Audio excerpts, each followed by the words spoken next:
وزیر دفاع خواجہ آصف نے افغانستان میں کارروائی کا عندیہ دے دیا۔ افغانستان کی جانب سے مداخلت کے حوالے سے سنجیدہ تحفظات کا اظہار، کہا پاکستان دہشت گردی کے بڑھتے ہوئے واقعات کو نظر انداز نہیں کرے گا۔ اگر افغانستان میں دہشت گردوں کی پناہ گاہوں کا معاملہ مزید بگڑا تو پاکستان بھرپور جوابی کارروائی کرے گا۔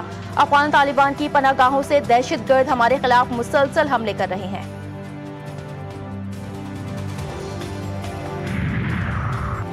بھارتی سپانسرڈ فتنہ خوارج کے ایک دن میں 2 بزدلانہ وار۔ اسلام آباد میں خودکش دھماکے میں 12 بے گناہ شہری شہید۔ وانا میں پاک فوج نے خارجیوں کا حملہ ناکام بنا دیا، 4 خوارج ہلاک۔ صدر مملکت، وزیر اعظم، اقوام متحدہ کے سیکرٹری جنرل، ترکیہ، ایران، سعودی عرب کا پاکستان سے اظہار یکجہتی، دہشت گردی کے خاتمے کے لیے ہر ممکن تعاون کی پیشکش۔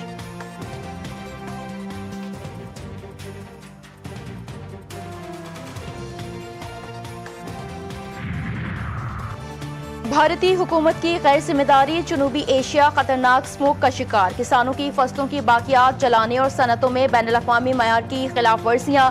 دہلی دنیا کے آلودہ ترین شہروں میں پہلے نمبر پر آ گیا، بھارت سے آنے والے زہریلے دھوئیں کے باعث لاہور میں سانس لینا دشوار۔ بہاولپور میں ایئر کوالٹی انڈیکس 605 تک پہنچ گیا، کولکتہ فضائی آلودگی میں تیسرے اور ڈھاکہ چوتھے نمبر پر موجود۔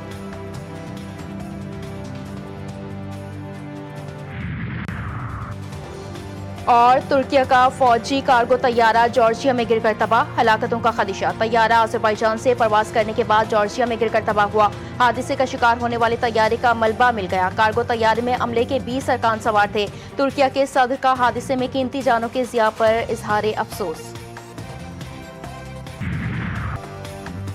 سینٹ سے منظور 27ویں آئینی ترمیم بل قومی اسمبلی میں پیش۔ وفاقی وزیر قانون و انصاف اعظم نذیر تارڑ نے 27ویں آئینی ترمیم بل کی تحریک پیش کی، کہا ہمیشہ آئین میں ترمیم اکثریت کی حمایت سے کی جاتی ہے، مشترکہ کمیٹی میں اپوزیشن کو بیٹھنا چاہیے تھا۔ کئی ممالک میں ججز کی تقرری جوڈیشل کمیشن کے ذریعے ہوتی ہے، وزیر اعظم تو کبھی کوئی سرکاری افسر سو موٹو کی نظر ہوا۔ از خود نوٹسز نے بعض اوقات ملک کا معاشی نظام ہی بٹھا دیا، از خود نوٹس کا اختیار ختم کر کے ایک طریقہ کار وضع کیا گیا۔ وزیر قانون اعظم نذیر تارڑ کی تقریر کے دوران اپوزیشن کا شور شرابہ، آئینی ترمیم نامنظور کے نعرے۔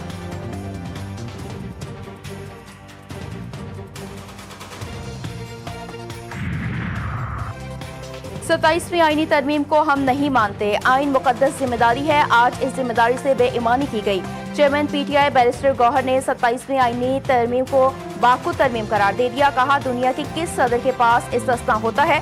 دنیا بھر میں عوام کے سامنے جواب دہ ہونا ہی جمہوریت ہے۔ آج یہ جمہوریت کو دفن کرنے کے لیے ایک قدم آگے بڑھ رہے ہیں۔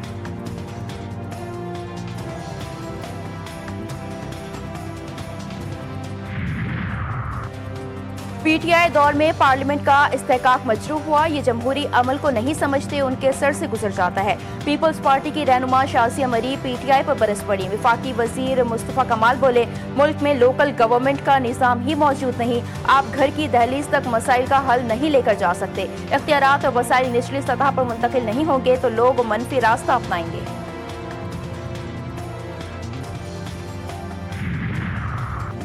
جے یو آئی سربراہ مولانا فضل الرحمان کی اپنے ارکان اسمبلی کو 27ویں ترمیم کے خلاف ووٹ دینے کی ہدایت، جے یو آئی کے ممبران قومی اسمبلی کو ہدایت نامہ جاری کر دیا۔ مولانا فضل الرحمان نے کہا اس ترمیم کے تمام پہلوؤں پر غور و خوض کے بعد جے یو آئی نے ترمیم کی مخالفت کا فیصلہ کیا، جے یو آئی ممبران قومی اسمبلی ترمیم کی مخالفت میں ووٹ دیں۔